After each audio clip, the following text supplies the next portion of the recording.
নমস্কার বন্ধুরা, তো আজকে আমি রিঠা মাছের আলু দিয়ে ঝোল করে আপনাদের সামনে দেখাবো। তো চলুন দেখে নিই। কড়াইতে আমি সর্ষের তেল দিয়ে দিয়েছি। এরপর তেলটা গরম হলে মাছ ভেজে নেব। তেলটা আমার গরম হয়ে গেছে। এখানে আমি নুন হলুদ মাখিয়ে রেখেছিলাম মাছ। এরপর মাছ তেলে আমি দিয়ে দেবো।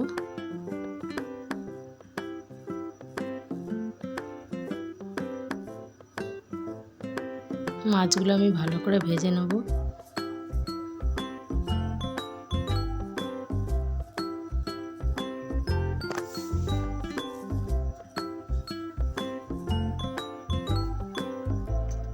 দেখুন আমার এক পিঠ মাছ ভাজা হয়ে গেছে। মাছ আমি উল্টে নেব।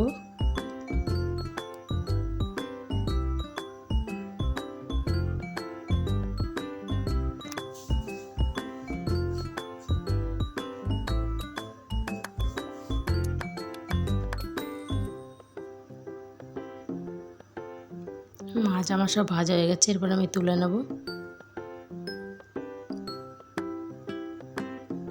এবার আমি আলু কেটে রেখেছিলাম, আলু আমি ভেজে নেব।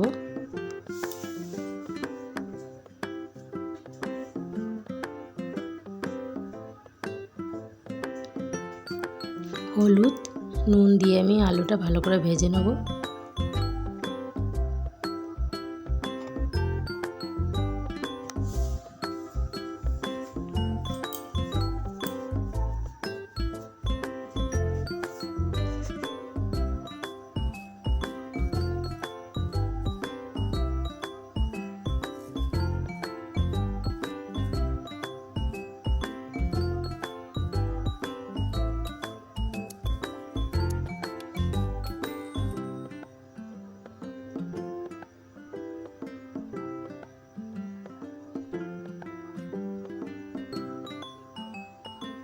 আলু আমার ভাজা হয়ে গেছে। এবার আলু আমি তুলে নেব।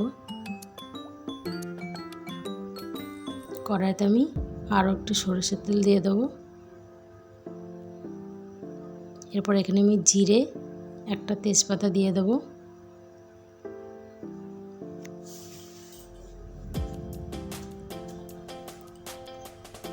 এরপর এখানে আমি একটা পেঁয়াজ দিয়ে দেবো কুচানো।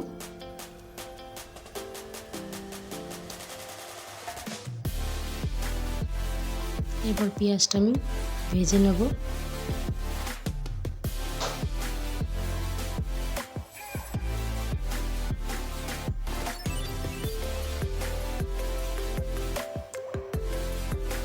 পেঁয়াজটা আমার ভাজা হয়ে গেছে।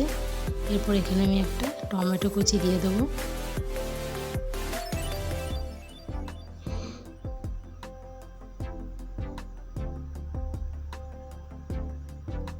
এরপর এখানে একটা পেঁয়াজ বাটা আমি দিয়ে দেবো।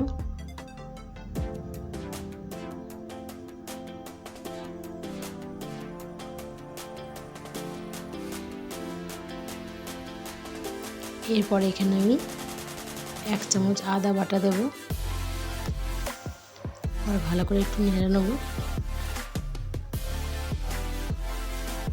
এরপর এখানে আমি জিরে বাটা দিয়ে দেবো।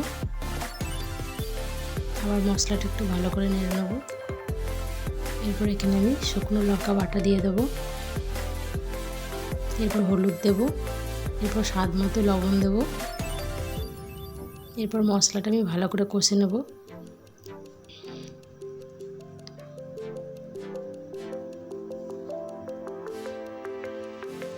এখানে আরেকটু আমি জল দিয়ে দেবো মশলাটা কষার জন্য। এরপর এটা আমি 10 মিনিট ঢেকে রাখবো। মশলাটা কষা হয়ে যাবে। দেখুন আমার 10 মিনিট হয়ে গেছে। মশলাটা আমার ভালোভাবে কষে গেছে। মশলা থেকে তেল ছেড়ে এসছে। মশলাটা আমার কষা হয়ে গেছে। এরপর এখানে আমি জল দেব।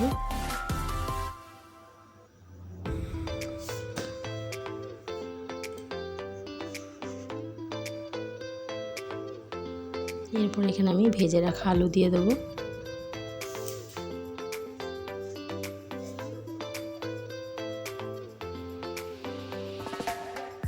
দেখুন ঝোলটা আমার ফুটে এসেছে। এরপর আমি ভেজে রাখা মাছ সব দিয়ে দেবো।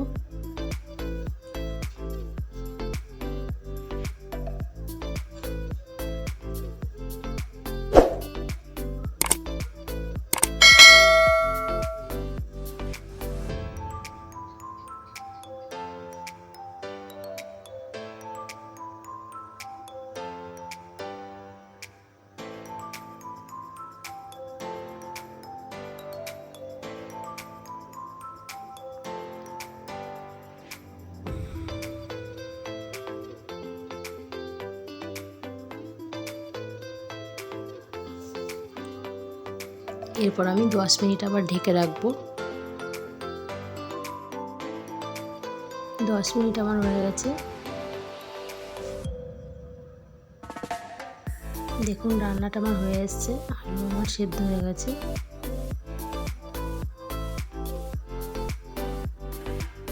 এরপর এখানে আমি গরম মশলা গুঁড়ি দিয়ে দেবো। এরপর ভালো করে এটা আবার নেড়ে নেবো।